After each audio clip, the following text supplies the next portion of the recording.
Joel Harris was tired. So tired he shouldn't have been driving at all. It was nearly 3 a.m., and he had been up since 6 o'clock the previous morning. Too hard, he muttered to himself. I'm pushing myself too hard. To make matters worse, it had begun to rain. Joel had to strain his eyes to keep the deserted road in front of him in view. Thank God it's only 30 more miles.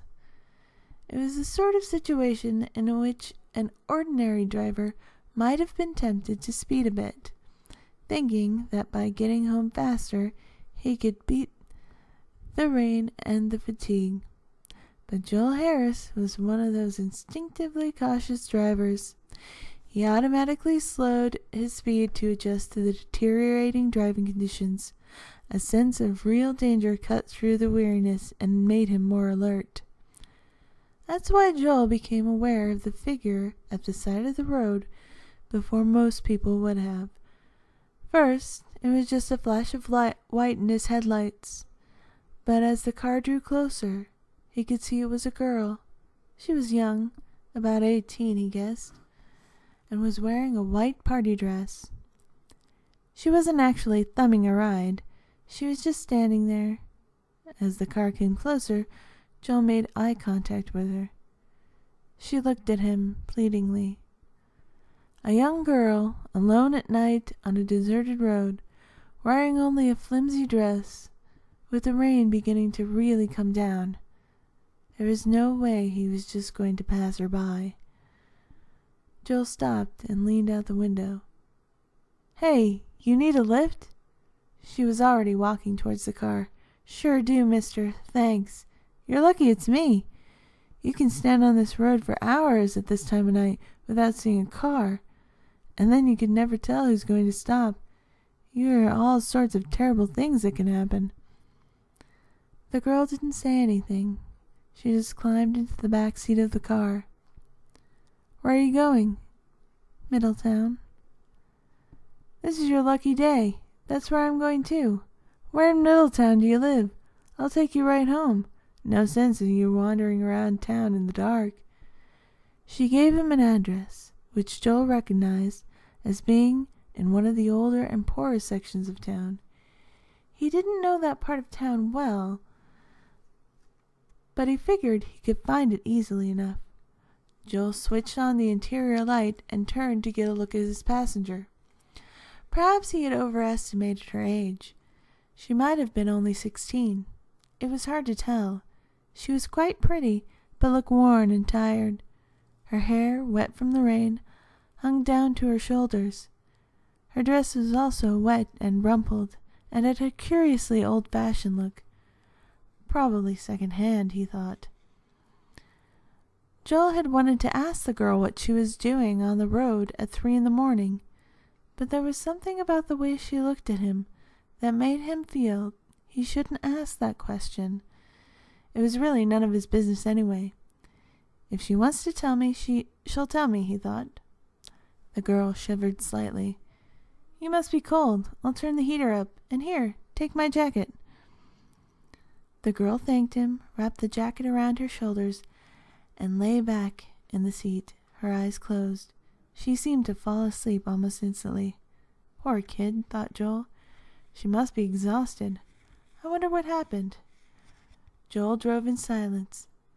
He didn't even turn on the radio for fear of waking his sleeping passenger. It didn't take long to reach town, and he found the address the girl had given him without much trouble. It was the worst house on a bad street.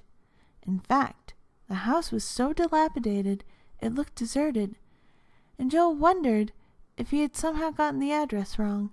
Is this the place? There was no answer, so he repeated the question.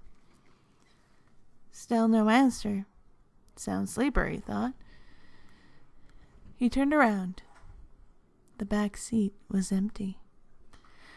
Joel's first reaction was surprise, but that was quickly replaced by fear.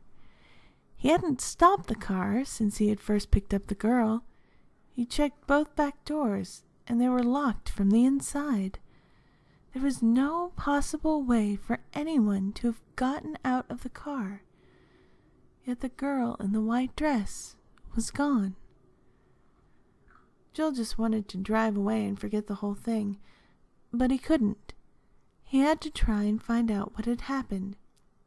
He went up to the house, half hoping no one would be there, but as soon as he knocked, he saw a light go on inside. The door was answered by a thin, sad-looking old woman wearing a shabby robe. Yes? For a moment Joel was startled, for as he stared at the old woman's eyes, they reminded him strongly of the eyes of the girl in the white dress. "I am sorry to disturb you at this hour," he began. "I know what I'm going to say will sound crazy, but I've just had the strangest experience of my life."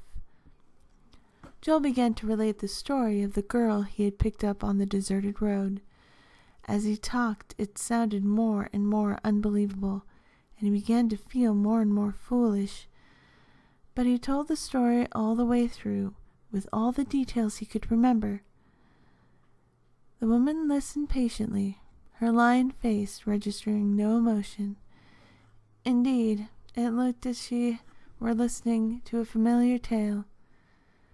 When Joel finished, she said, "Where did you say you picked this girl up?" Joel told her. "That's my daughter, Laura," the woman said. "She's dead. She was killed in an automobile accident on the road 10 years ago. She was coming home from a party. You're not the first young man to have had this experience. It usually happens on rainy nights. She was killed on a rainy night like this one. She seems to be trying to get home." Laura's buried in Oaklawn Cemetery, just outside of town. Joel had expected to be called crazy, but he never expected to hear a story even crazier than the one he had told.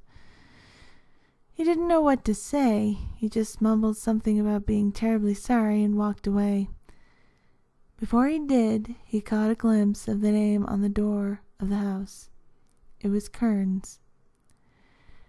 By the time Joel got back to the car and drove away, he had begun to convince himself the whole experience had never taken place, that it was all a hallucination brought on by extreme fatigue. Things like that happen, he thought. That must be it. He shivered in the cold. Only then did Joel realize that he didn't have his jacket on. He stopped the car and searched for his jacket. It wasn't there. He'd given it to the girl in the white dress, and she had taken it away with her. Now Joel couldn't let the matter rest. The following day, he went out to Oakland Cemetery. With the help of the caretaker, he was able to locate the Kearns family plot. Sure enough, there was the grave of Laura Kearns. She had been just 16 when she died, 10 years earlier. Draped over the tombstone, neatly folded, was Joel's jacket.